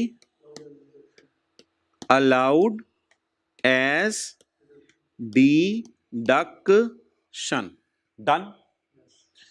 अच्छा मुझे ये बताओ यार, रेवेन्यू में 750 पड़ा है जो राफिया से रिकवर हुआ है, तो बताओ अमाउंट रिकवर्ड कितनी है? एक ही फिगर से खेल के मैं सब कुछ करा दूंगा, आपको टेंशन नहीं लेनी, एक ही फिगर से खेलेंगे बस। That had been written off while calculating taxable income of पिछला साल, पिछले साल ये राइट ऑफ कर दिया गया था टैक्सेबल इनकम में। आपको क्या ख्याल है, राइट ऑफ कर दिया गया था टैक्सेबल इनकम में। टैक्सेबल इनकम का मतलब पता है, टैक्सेबल इनकम का मतलब ये होता है टैक्स वालों के लिए जब इनकम निकल रही थी, तो टैक्स वालों के लिए जब इनकम निकल रही थी तो टैक्स वालों ने इसको राइट ऑफ करने दिया था। That had been written off, tax वालों ने ये राइट ऑफ करने दिया था। मुझे बताओ प्रीवियसली अलाउड एज डिडक्शन कितने? प्रीवियसली अलाउड, मैं ये वाली फिगर नहीं पूछ रहा, प्रीवियसली अलाउड एज डिडक्शन कितने? That had been written off का मतलब पढ़ के बताने आपने मुझे। That had been written off, written off का मतलब that has been allowed as deduction. तो that has been allowed as deduction, that has been written off पिछले सालों का कितना है? बोलो बोलो 750। That is previously allowed as deduction। हाँ जाके यार सवाल से आप पूछें एक्चुअल बैड डेट कितना है, सवाल ने कहा भाई वो राफिया बाजी जितना दे के गई है वही एक्चुअल होगा ना। अब सवाल में एक्चुअल बैड डेट नहीं गिवन तो मैं क्या करूं? एक ही फिगर गिवन है उसी की जान ले लूं, तो जहरी बात है यार। अच्छा ऐसा हो सकता है कई दफा कि बंदा जितने पैसे लेके भागे उतने ही पैसे दे जाए? पॉसिबल हो सकते ना, हो तो सकते हैं ना, दुनिया में जितने बंदे पैसा लेके भागे उतना ही दे जाए, हो सकता है। जल्दी बताओ हो सकता है? पूरा नाम आपका? अहमद भाई। हो सकता है, पूरा नाम पूछा था मैंने। अच्छा actual bad debt, actual bad debt कितना है जी? 750। डन। सर अब ये क्या कर रहे हैं 750 की हमने जान लेनी है? नहीं यार मैंने जान नहीं लेनी, इधर लेस लगा देता हूं मैं, इधर लेस लगा देता हूं। लेस तो लगाना होता है ना इधर, ये वाला लेस। 750 माइनस 750 जीरो, लगाने दे, पागलों तरह लगे हुए हैं। इस इधर भी लेस लगता है आपको पता है। तो जवाब क्या आ गया मोहतरम? ये किनके वाले बैड डेट रिकवरी है? तो भाई ये फार्मूला लगाना था सर, आपने सोल्यूशन में क्यों नहीं लगाया हुआ? मेरी मर्जी, गलती होगी, नहीं लगा था सोल्यूशन में, नहीं लगाया हुआ मैंने फार्मूला, मादरत। आज आके टैक्स वालों की रिकवरी भी कितनी निकल आई? 750। तो बताओ टैक्स वालों की रिकवरी को ऐड करते हैं लेस करते हैं? टैक्स वालों की इनकम्स को, टैक्स वालों की इनकम्स को ऐड करते हैं लेस रिकॉर्ड करते हैं? टैक्स वालों की इनकम्स को रिकॉर्ड करते हैं। रिकॉर्ड करने का क्या मतलब है? ऐड करेंगे। अकाउंटिंग वालों की इनकम उल्टा दी है और टैक्स वालों की बैड डेट रिकवरी उल्टा दें या ऐड कर दें? ऐड कर दें। ये किन की बैड डेट रिकवरी ऐड होगी बोलो? टैक्स वालों की। समझ आ गई? Yes sir. अब आप कह रहे होंगे सर सोल्यूशन में तो ना 750 ऐड हुआ है ना लेस हुआ है, देख के आओ। सोल्यूशन में ना 750 ऐड हुआ है ना लेस हुआ है, सही है।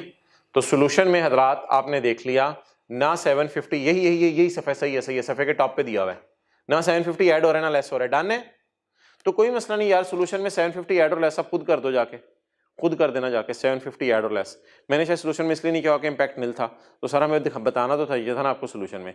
चलो यार मैंने कहा था सोल्यूशन ना देखना, तो ये वर्किंग भी नहीं हुई सोल्यूशन में और ये ऐड और लेस भी नहीं हुआ सोल्यूशन में।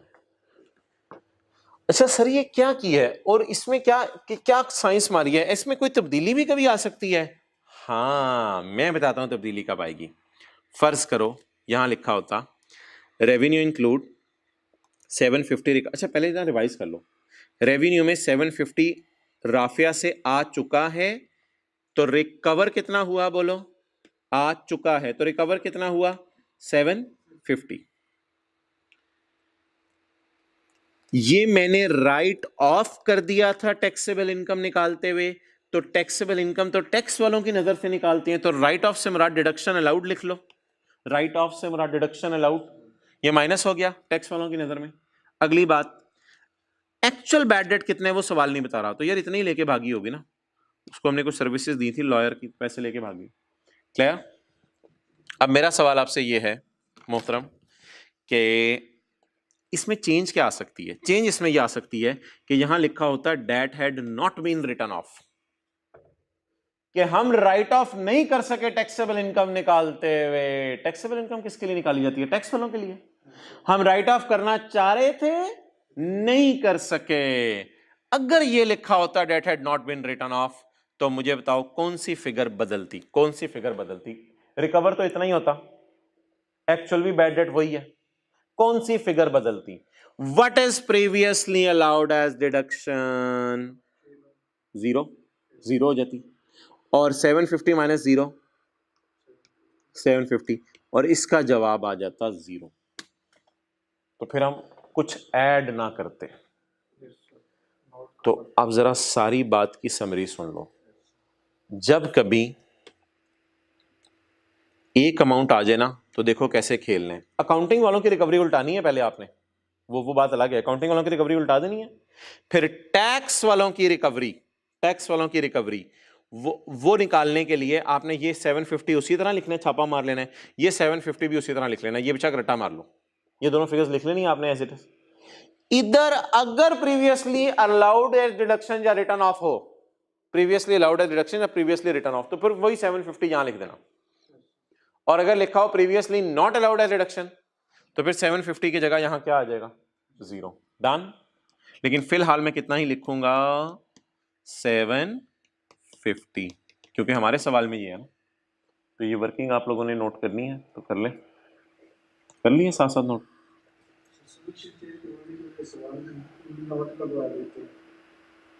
फिर तो गड़बड़ हो जाती, फिर 750 लेस हो रहा होता। अभी देखो इस ट्रांजैक्शन का इंपैक्ट सॉल्यूशन पे नहीं पड़ रहा, इसलिए शायद सॉल्यूशन में मैंने नहीं किया हुआ। देखो सॉल्यूशन में आपने घर जाके करना क्या है, ऐड वाले में भी 750 डालने और लेस वाले में भी 750 डालने। तो इससे फर्क क्या पड़ेगा? इससे सॉल्यूशन पे इंशाल्लाह आपकी टैक्सेबल इनकम वही रहेगी।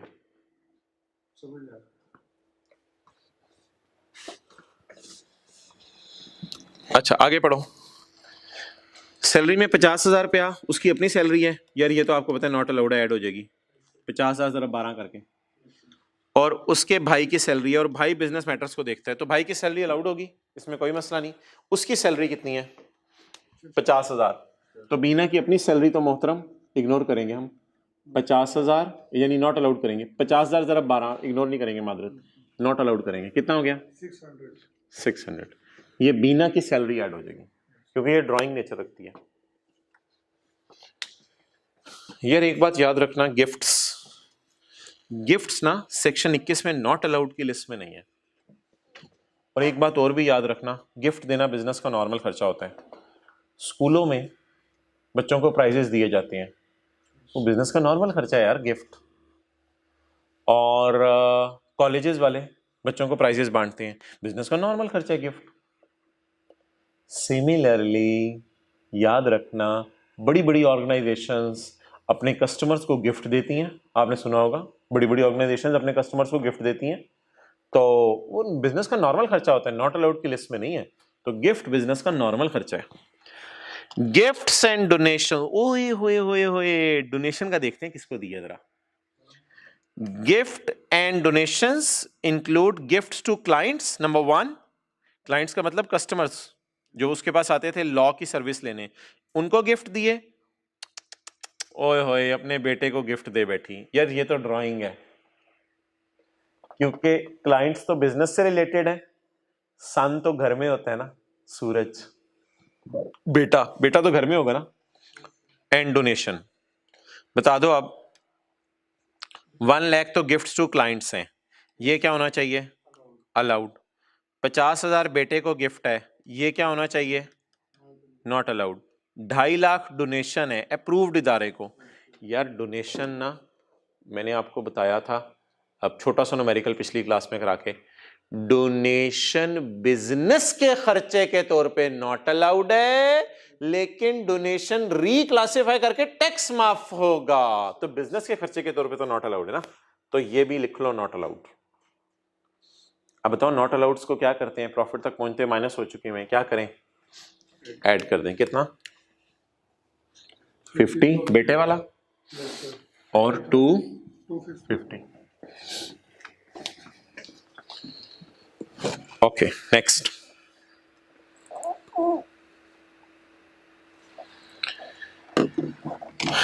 यार ये पॉइंट 4 जरा तसल्ली से समझ रहे हैं आपने। एक व्हीकल उसने दफ्तर के काम के लिए लिया लीज पे, ठीक है, कोई मसला नहीं। द लीज कमेंस्ड ऑन यकम मार्च 12, लीज शुरू हुई है यकम मार्च 12 को। Lease charges include 5 lakh paid as security deposit to bank. Lease charges कितने हैं? 9 लाख, ठीक है, लीज चार्जेस है 9 लाख।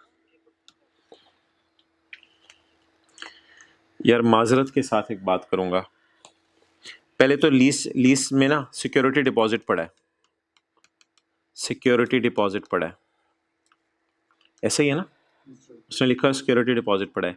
अच्छा, सिक्योरिटी वापस मिल जानी होती है या सिक्योरिटी, मैंने आपको बताया सभी सवाल खामोश है, सिक्योरिटी वापस मिल जानी है, तो ये खर्चा नहीं है, ये एसेट है।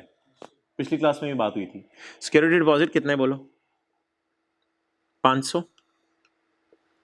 सिक्योरिटी डिपॉजिट कितने हैं? A vehicle was obtained for official purpose. The lease commenced on Jakam March. Lease charges में 500 सिक्योरिटी डिपॉजिट पड़ा है।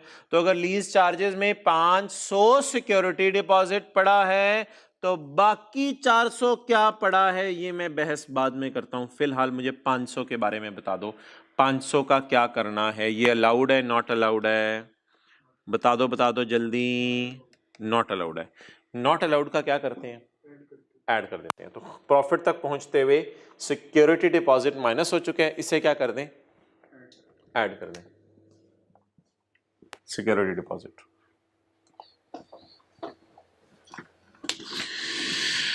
अच्छा जी, आखिरी बात इसमें, यार अफसोस के साथ आई कैप को भी कभी पंगे करता है यार, अफसोस होता है। जब लीज पे एसेट आपने लिया हुआ है ना, तो होना ये चाहिए कि उसकी अकाउंटिंग डेप्रिसिएशन बीना सिकंदर रिकॉर्ड करे अकाउंटिंग वाले की किताबों में। और लीज पे जब एसेट लिया हुआ है तो बीना सिकंदर को चाहिए कि उसका इंटरेस्ट रिकॉर्ड करे, बीना सिकंदर को चाहिए उसका इंटरेस्ट भी रिकॉर्ड करे और डेप्रिसिएशन भी रिकॉर्ड करे। लेकिन ना कहीं अकाउंटिंग डेप्रिसिएशन का लफ्ज लिखा है सवाल वाले ने, ना कहीं इंटरेस्ट का लफ्ज लिखा है सवाल वाले ने, लीज चार्जेस लफ्ज लिख दिया है। तो यार कुछ अकाउंटेंट्स ब्लंडर मारते हैं, अकाउंटिंग के एतबार से ये ब्लंडर है। सर आपको कैसे इल्हाम हुआ? यार और कोई हल नहीं है, मैं और कुछ सोच नहीं सकता, सवाल में डेटा नहीं है। कुछ अकाउंटेंट्स ब्लंडर मारते हैं, वो लीज के किराए को ही खर्चे में डाल देते हैं। ये अकाउंटिंग ब्लंडर है, लेकिन शुक्र है टैक्स के एतबार से वही हो गया जो होना चाहिए था। तो मेरा गालिब गुमान है, बल्कि मैं डैम श्योर हूं कि इसमें ये इंटरेस्ट और डेप्रिसिएशन वगैरह नहीं है, जब तक सवाल बताना दे। तो ये रेंटल है। असल में ना ये जो छोटी छोटी लॉ फर्म या इस टाइप के बिजनेस होते हैं ना, अक्सर बिजनेसमैन को पता नहीं होता अकाउंटिंग है क्या। तो इनको जब पता नहीं होता अकाउंटिंग है क्या, तो ये लीज पे चीज खरीदते हैं तो समझते हैं हम किराया दे रहे हैं, हालांकि अकाउंटिंग वाले कहते हैं ये किराया नहीं है। आप अकाउंटिंग डेप्रिसिएशन उल्टाओ, याद है पिछली 3-4 क्लासें, अकाउंटिंग डेप्रिसिएशन उल्टाओ, इंटरेस्ट उल्टाओ और रेंटल माइनस करो। अकाउंटिंग डेप्रिसिएशन इंटरेस्ट तो दिया नहीं, तो इसलिए मैं ज्यूम कर रहा हूँ ये रेंटल है, और होंगे भी यार रेंटल ही, और क्या होना है इधर फिर, वरना डेप्रिसिएशन इनकी देता, इंटरेस्ट वगैरह भी देता, तो रेंटल ही होंगे। तो रेंटल बोलो अलाउड है टैक्स वालों की नज़र में, नॉट अलाउड। ये अजीब सी एक एडजस्टमेंट थी। बहरहाल अलाउड की वजह से इसको इग्नोर कर दें। नेक्स्ट, आगे बढ़ो। आगे जी, प्रोफेशनल फीस उसने पे की है, लेकिन यार प्रोफेशनल फीस पे की है, अंडरलाइन करके देखो, एक फैमिली कोर्ट के केस में। फैमिली कोर्ट तो ड्राइंग है, any expenditure of personal nature, तो पर्सनल नेचर का खर्चा अलाउड होता है, नॉट अलाउड? तो इसको क्या कर दें? ऐड कर दें। वालेकुम सर, बाइक निकाल लेते हैं। ओके, नेक्स्ट जी। यार बीना एक अपार्टमेंट में रहती है जो कि उसके ऑफिस के ऊपर है, ठीक है, उसके ऑफिस के ऊपर घर है, समझ लो उसके ऑफिस के ऊपर घर है।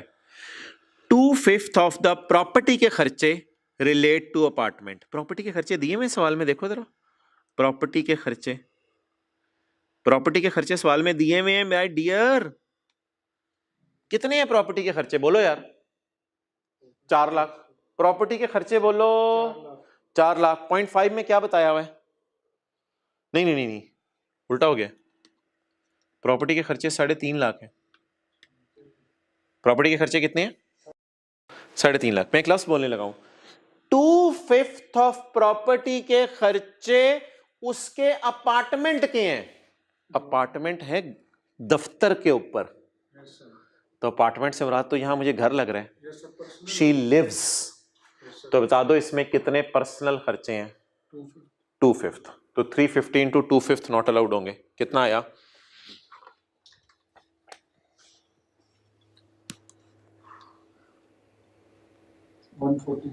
140। ये नॉट अलाउड होंगे। क्यों नॉट अलाउड होंगे? किसका खर्चा है? बिजनेस का खर्चा है, घर का। Other expenses of 260 paid for golf club membership. इस पे इंशाल्लाह अगली क्लास में बात करेंगे। ओवर करो यार, और कोई न्यूमेरिकल होमवर्क में नहीं। अल्लाह हाफिज़।